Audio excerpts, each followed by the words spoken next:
Take my word for it. I live there. Come to Florida. Get pre-approved right now with my guy Michael Kotze. Call him at 561-441-2730. He's got Choice Mortgage and a great real estate team. Get pre-approved right now. Michael Kotze, 561-441-2730. Buy in Florida right now. Don't wait. Save money on state taxes. Make your move today with Choice Mortgage. Trust me, Florida is waiting. This guy's so good, he did my commercials in Florida too. Mike Kotze, 561-441-2730. A ride.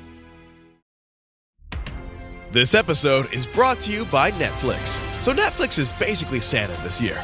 2 NFL games on Christmas Day, streaming live. At 1 p.m. Eastern, it's Cowboys, Commanders. Then at 4:30, you've got Lions, Vikings. Midwest football, playoff stakes, and probably some snow. Watching holiday football is a tradition the whole family can enjoy. Open some gifts, grab some food, settle in, and watch NFL Live on Netflix this Christmas Day. Sunday morning. With us today is Secretary Douglas Burgum, and he is the Secretary of the Interior and is doing one great job. He's responsible for so many things, wind power, energy, crude oil, gas, and in so many. How many things are you in charge of, Mr. Secretary? Well, that's a good question, John, because the Interior is probably the most misnamed department in all of federal government. We've got, if we were a standalone company on Wall Street, we'd have the largest balance sheet in the world, 500 million acres of surface land across our country, 700 million acres of subsurface, just rich with minerals and energy, 3.2 billion of offshore acres going everywhere from Guam in America and Samoa, where we've got military bases in the Pacific, all the way to the U.S. Virgin Islands. So it is 14 time zones worth of incredible natural resources, all of the national parks, U.S. Fish and Wildlife, Bureau of Reclamation, which is irrigating, Arizona and California, U.S. Geologic Survey, which is doing all the mapping to find all these great materials, Bureau of Indian Affairs, 454 regulated tribes, and about a half a dozen more departments on top of that. And, of course, as we look towards 2026, we're very excited because the Department of Interior are very involved in celebrating America's 250th birthday, because not only the national parks, but all the national historic sites, the Statue of Liberty, the National Mall, the Golden Gate Recreation Area, all of these under the leadership and management of Interior. And we've got great events planned for 2026. President Trump's got a great vision for celebrating our incredible country, and we're really looking forward to the next year. And wow, the great stuff that President Trump's accomplished in the last 11 months, but a full 12 months in 2026 is going to be incredible. I know. I've talked to the governor in Alaska the other day, Governor Dunleavy, I believe it is, and yes. A lot of energy is going to be coming down from Alaska.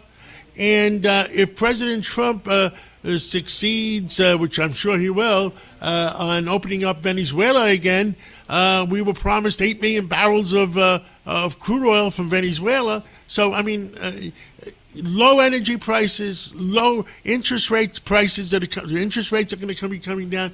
I mean, it's all great for America. It is great. And Alaska, what an incredible resource in Alaska. Alaska's hard. When we make these maps and then we shrink Alaska down and stick it in the lower corner and make it look like it's the size of Hawaii, a couple of islands. But Alaska is the size of California, plus Arizona, plus New Mexico, plus Texas. It's like those 4 states combined, and it's only got 800,000 people living up there. And it is rich with critical minerals, rare earth minerals, oil and gas, and all of those can be developed with just a teeny fraction of the land acres. And we can sell energy to our friends and allies so they don't have to buy it from our adversaries. It's 8 days, 8 days from Anchorage to Tokyo. It's 24 days from the Middle East. Japan, South Korea, we got 29,000 U.S. troops in South Korea. These are literally our most important allies in any kind of conflict with China. They're all completely energy dependent, and we have an opportunity to fill those countries up with energy from Alaska, and it won't affect the price of a barrel of gas or oil, or you're heating your home down here in the lower 48. I mean, how blessed are we as a country to have that resource to be able to support our allies around the world. So President Trump energy diplomacy, ending wars around the world. It's peace abroad. That means prosperity at home. And what a job he's doing, and he understands the power of energy to solve the world's problems. Yeah, one of our other favorite subjects is, I know President Trump was very much concerned about it, is our windmills and some of the damage they're doing to the coast. Is anything new on that? Well, there's continues to be all of the existing projects remain under review. And no new projects are, contemplated or being started. So effectively, President Trump has succeeded in shutting down new construction of these highly expensive and unreliable and often dependent on foreign companies and foreign sources, all these offshore projects. I mean, they only existed because of Biden's incredible subsidies.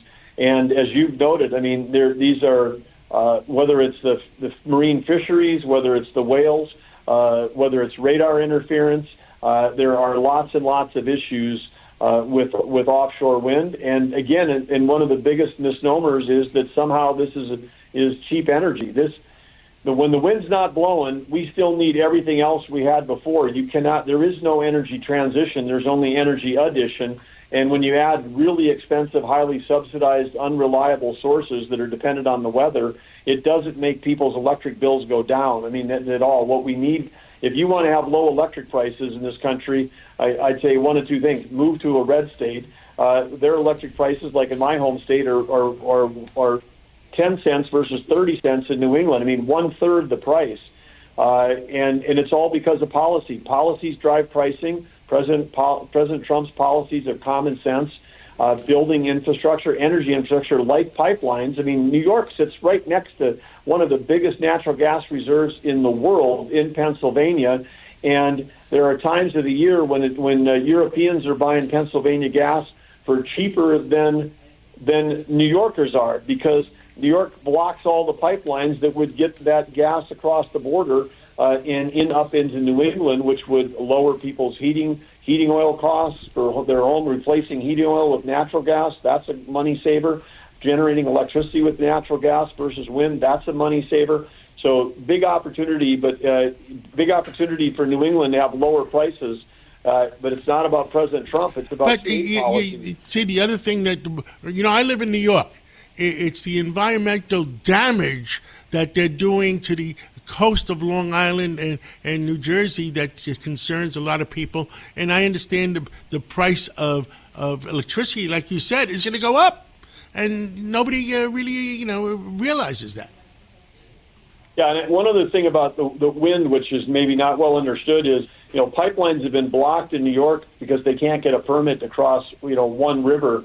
Every one of those offshore towers has to be connected to every other tower by a giant undersea electrical cable. The way those things are placed in the ground and the distance those towers are apart, some of those massive offshore wind projects were proposing to have hundreds of miles of undersea cable, and they have a process called jet trenching, where they just use like a high-speed, incredible, huge, like water pick, if you remember that brand from years ago, but it's just using a jet of water, and they just blow up the ocean floor to create a trench to be able to put the electric cable in. And that happens, and of course it's happening underwater, so people don't see it like they would see thing. But you can build a pipeline with a fraction of the disruption to the soil, water, and wildlife that you are what we're doing with this jet trenching on these giant offshore projects. So you're spot on, John, on the some of the damage that's being done with these offshore projects, which are all green. And I know the president is aware of it too. Yes, he is. We got another minute or so left. Sunday morning, it's Christmas time. I can't believe Christmas is here this week.